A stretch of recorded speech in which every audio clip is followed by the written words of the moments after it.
The Young Man Story Chapter 11, Lines of Understanding Part 1.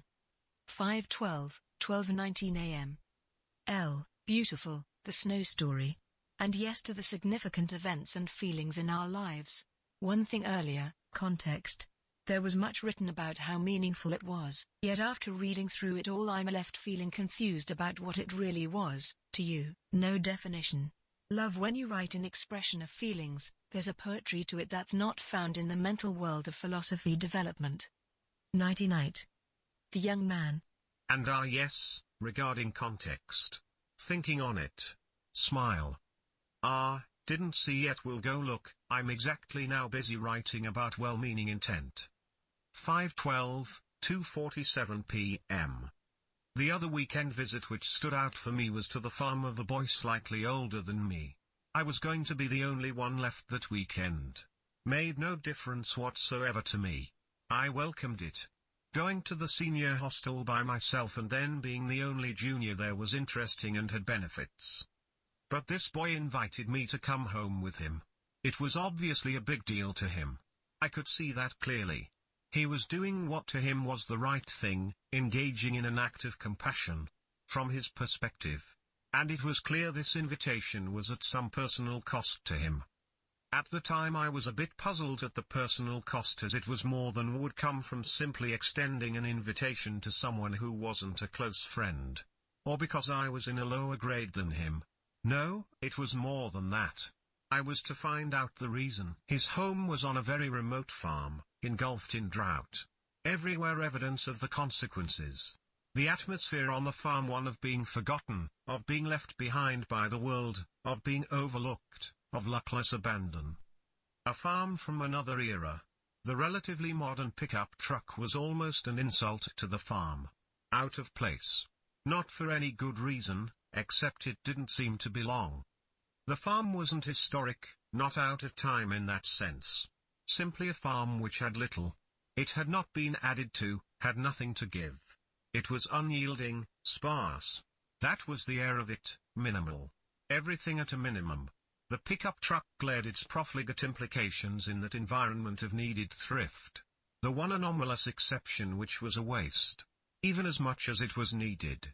I don't remember much of the visit itself, other than it was what I had anticipated. Conventional and conservative.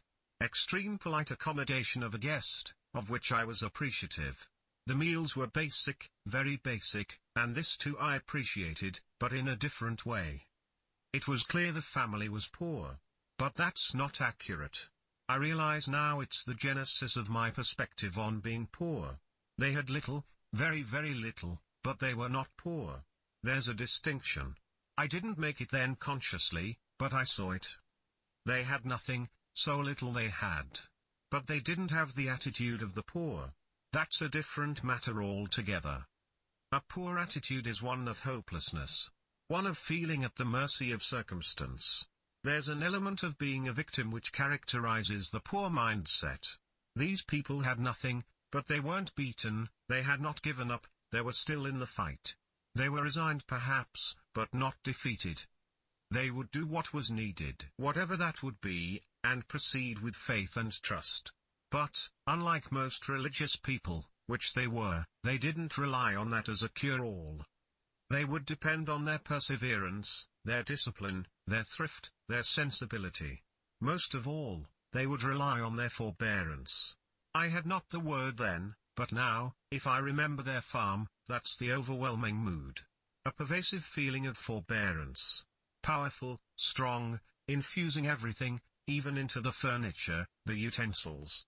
It's hard to describe how strong that presence of forbearance was. These were people persisting very very close to the edge. I remember marveling how they'd been able to afford the fuel for the trip into town. It was a puzzle to me then, not yet knowing of credit. All my perceptions would come to coalescence when it came time to sleep. I was shown my room. Nothing in it except a bed, and a small table next to it with a Bible and a candle. No more. The boy lit the candle. He became very serious and asked me to please read just a little before I went to sleep. He assumed everyone else did as they did, read from the Bible before retiring. I said nothing, a bit perplexed at his request to read only a little bit.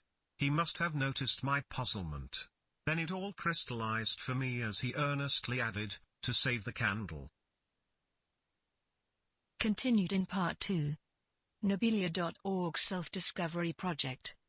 Hashtag the young man, hashtag poor, hashtag forbearance, hashtag charity, hashtag earnest goodness, hashtag good people.